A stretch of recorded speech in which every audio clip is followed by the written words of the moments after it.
네, 어서오세요. 약드라이브의 칼로리입니다. 자, 오늘은 당뇨약은 당뇨병 치료제가 아니다에 이어 혈압약은 고혈압 치료제가 아니다 라는 주제로 이야기를 나눠보겠습니다.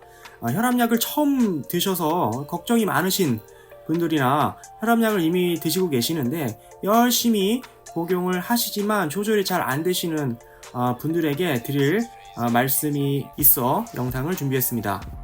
일반적으로 혈압은 나이가 들수록 증가합니다. 그 유병률 또한 증가하는데요. 노화가 진행이 될수록 혈압 조절이 잘 안 된다고 볼 수 있죠. 그래프에서 보시는 것과 같이 이 남녀 모두에서 같은 양상을 나타냅니다.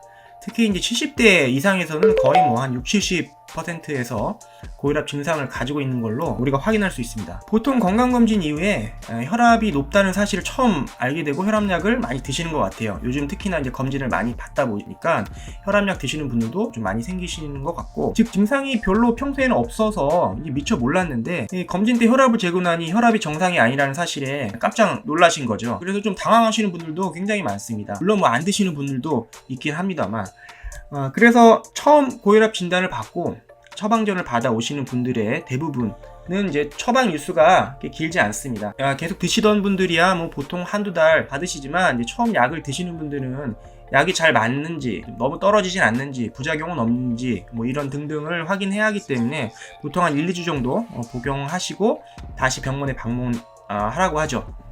이런 분들 대부분 표정이 좀 심각합니다. 그러면서 질문을 하세요. 이거 먹기 시작하면 평생 먹어야 한다는데 맞냐고, 이런 질문을 많이 던지시는데, 무슨 말인지는 알겠는데, 혈압약이 무슨 중독되는 약도 아니고 지금 먹어야 할지 말아야 할지 당장 결단을 내려야 하는 사람들처럼 질문을 많이 하십니다. 이 점에 대해서 꼭 좀 전달해 드리고 싶은 내용이 있는데요. 자, 우선 혈압약은 왜 먹어야 할까요? 아까 처음 드시는 분들의 질문에서 이해할 수 있듯이 그분들도 어느 정도 먹으면 완치가 된다고는 생각하지는 않는 것 같습니다. 맞죠? 고혈압약은 이제 현재 혈압을 정상 범위로 좀 낮춰주는, 조절해주는 역할을 합니다. 혈압이 높은 상태로 계속 유지가 되면 언젠간 터지고, 그래서 이제 뇌졸중이나 심근경색과 같은 좀 중증 질환이 발생할 위험이 높아지니까요. 아시다시피 이런 중증 질환은 갑자기 이제 사망으로까지 이어질 확률이 굉장히 높기 때문에 미리미리 생기지 않게 예방을 해야겠죠. 그렇기 위해서 우리가 혈압을 정상 범위로 잘 맞춰야 하는 것이고요. 일반적으로 정상 범위의 혈압 기준은 이제 수축기 1단계 혈압이 이제 120, 80으로 알려져 있습니다. 이 기준은 JNC나 ACC, AHA 밑에 이제 풀네임이 나와 있습니다. 이런 기관에서 다양한 연구들을 통해서 업데이트를 하고 있고, 이런 가이드라인을 전 세계적으로 많이 좀 따르는 모습을 보이고 있습니다. 물론 이제 국가별로 조금 차이는 있긴 합니다만 대부분 많이 이 기준을 따르죠. 문제는 이게 이제 업데이트 될 때마다 조금씩 좀 변한다는 것이죠. 예를 들면 10년 전에 기준에 의해 검사 결과를 받았다면 혈압이 아니어서 약을 먹지 않아도 되지만, 만약에 최근 기준으로 보면 혈압약을 드셔야 하는 경우도 생길 수 있다는 겁니다. 물론 그게 크게 차이가 나지는 않지만 약간씩은 차이가 있기 때문에 그럴 가능성이 있다는 얘기고, 또한 기관마다도 아까 말씀드린 게 JAC와 그리고 이제 ACC, AH의 기관마다도 약간씩 좀 다른 가이드라인을 제시를 합니다. 물론 160, 110 이제 이상이 되면 두 기관 모두 이제 스테이지 2 혈압으로 보지만, 그래서 약을 꼭 복용을 해야 되는 상황이지만, 예를 들어서 이 기준에서도 보면 130에서 130, 예를 들어서 135에서 한 85라고 하죠. 이 정도의 기준이었을 때, 이 JNC에서는, 세븐 가이드라인에서는, 기준에서는 이제, 고혈압 전 단계로 보지만, ACC, AH에서는 스테이지 1 하이퍼텐션으로 본다는 얘기입니다. 그러니까 이 기준에 따라서 혈압약을 먹어야 될지 말아야 될지 판단이 좀 달라질 수 있다는 거죠. 기관의 기준에 따라 혈압약을 먹어야 할 수도 있고 아닐 수도 있는 것입니다. 가장 최근에 기준을 보면 이 나이나 당뇨나 어떤 신장질환 같은 기저질환이 있을 때와 없을 때 좀 더 세분화해서 가이드라인을 제시하고 있습니다. 이 또한 기관별로 좀 달라요. 그렇기 때문에 몇 년이 지나면 또 다른 가이드라인을 또 제시하겠죠. 근데 이런 수치가 이 제약회사의 로비가 영향을 미친다는 좀 말도 있습니다. 실제로 이런 연구기관에 많은 연구들을 해야 하니까 빅파마들의 어떤 지원이 엄청 많은 것은 사실이고, 그렇기 때문에 이런 얘기도 많이 나오고 있습니다. 정상 범위의 수치가 단 1만 낮아져도 전 세계적으로 혈압약을 먹어야 하는 환자는 뭐 몇만 명, 몇십만 명이 되는 거니까 그만큼 이제 매출이 늘어나겠죠. 혈압약을 먹어야 되는 사람들이 더 늘어나겠죠.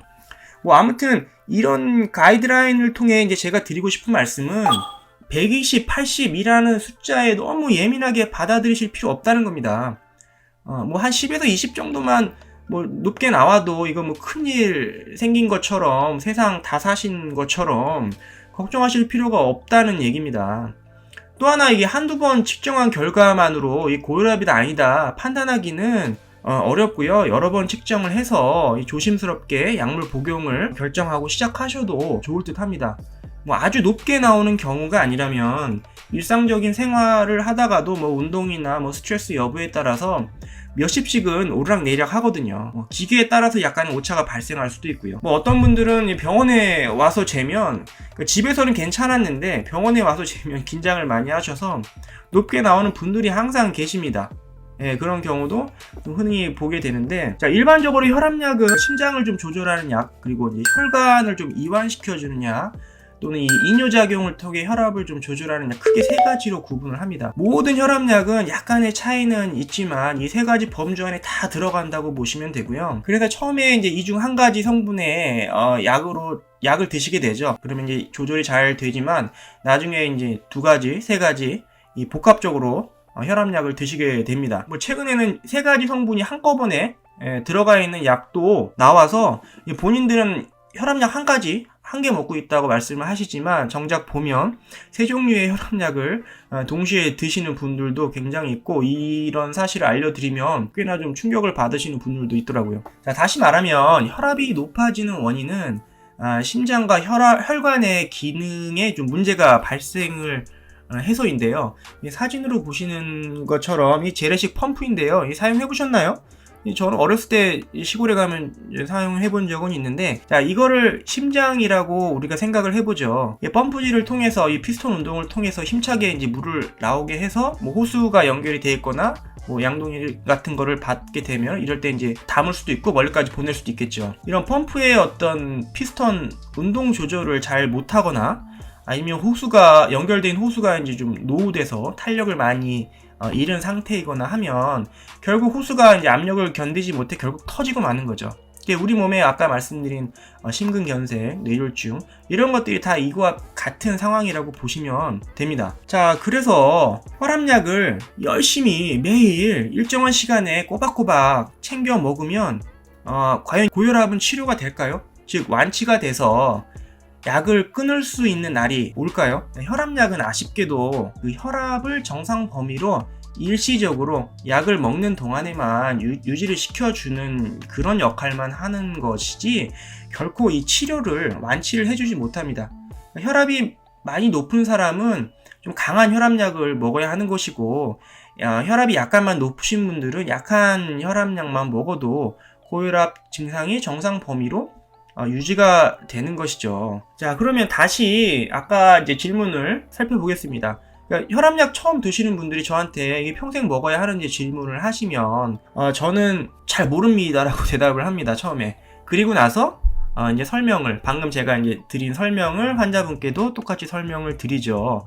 즉 혈압약의 복용 여부는 지금 결정할 수 있는 것이 아니다라는 말씀을 드립니다. 혈압이 이제 올라갔다는 말은 우리의 이제 몸 상태가 이제 좀 노화의 진행에 따라 뭐 조금은 서글프지만 뭐 어쩔 수 없죠. 누구나 다 겪는 노화니까요. 그래서 이제 심장과 혈관 관리에 이제 좀 신경을 써야 할 타이밍을 우리가 맞았다. 몸에서 이런 타이밍이라는 신호를 주는 것이다 라고 우리가 인지를 하면 될 것 같습니다. 뭐 젊었을 때야 뭐 이것저것 먹고 몸 관리 안 하고 술 먹고 담배 피고 해도 혈관과 심장의 어떤 탄력과 기능이 좋으니까 이 혈압을 버티죠. 하지만 보통 일반적으로 뭐 한 40 전후가 되면 버티지 못하고 결국 혈압이 높아지기 시작하는 겁니다. 자, 그래서 오늘 드리고자 하는 말을 이제 요약을 하자면 혈압 전 단계나 정상 범위를 약간 좀 벗어나서 혈압약 복용을 좀 고려하시는 분들은 저는 개인적으로 좀 드시기에 앞서 체중 조절이나 뭐 스트레스 관리, 식이 조절, 뭐 금연, 뭐 이런 것들, 혈압을 좀 올리는 주요 요인으로 알려져 있는 것들의 변화를 좀 적극적으로 실행해 주시기를 좀 부탁을 드립니다. 제발 좀 부탁드립니다. 예, 그 환자분께도 제가 제발 좀 부탁드리니까 시작을 하시라고, 변화를 좀 주셔야 된다고, 이대로 계속 가시다간 안 된다고 말씀을 꼭 드리고요. 그리고 이미 혈압을 드시는 분들도 있죠. 혈압이 이미 높아서 혈압약을 꼭 드셔야지만 조절이 되시는 분들, 이런 분들은 사실 약 끊기가 굉장히 어렵습니다. 불가능하다고는 말씀드릴 수 없지만 굉장히 어렵기 때문에 이미 손상된 어떤 심장과 혈관 기능이 몇 년 전으로 돌리는 게 그렇게 쉽겠습니까? 결코 쉽지 않습니다. 그래서 이런 분들의 어떤 혈압약을 드시는 목표를 좀 두시는 데 있어서 더 이상 좀 나빠지지 않게, 이 정도 혈압약으로 혈압이 조절되게 정상 범위에 들어갈 수 있게 나빠지지 않게 두시고, 목표를 그렇게 두시고 약물을 복용하시면서 앞서 말씀드린 어떤 그런 체중 조절, 식이 조절 있지 않습니까? 혈압에 좀 악영향을 미치는 요인들을 없애는 실천을 꼭 해야지만, 그러지 않고 약물에만 의존하시면 몇 년 있다 한 알 드시던 약이 두 알이 되고, 또 몇 년 지나면 또 올라가고 또 올라가고, 다른 합병증 되면 또 당뇨약 먹고 뭐 다른 약들 먹고, 그럼 결국 뭐 한 10년 20년 되면 한 주먹씩 약을 먹게 되는 거죠. 이런 절차를 절대 피할 수가 없습니다. 노력을 하지 않으시면. 왜 약 잘 먹는데 이렇게 약을 잘 먹는데 혈압이 계속 올라가는지 모르겠다는 분들이 꽤나 많습니다. 이런 분들한테는 이런 점을 꼭 알려드리고 싶고, 이런 영상을 좀 만들었습니다. 그래서 이 점을 꼭 명심하시고 현명하게 혈압 조절을 하시기를 부탁드리겠습니다. 감사합니다.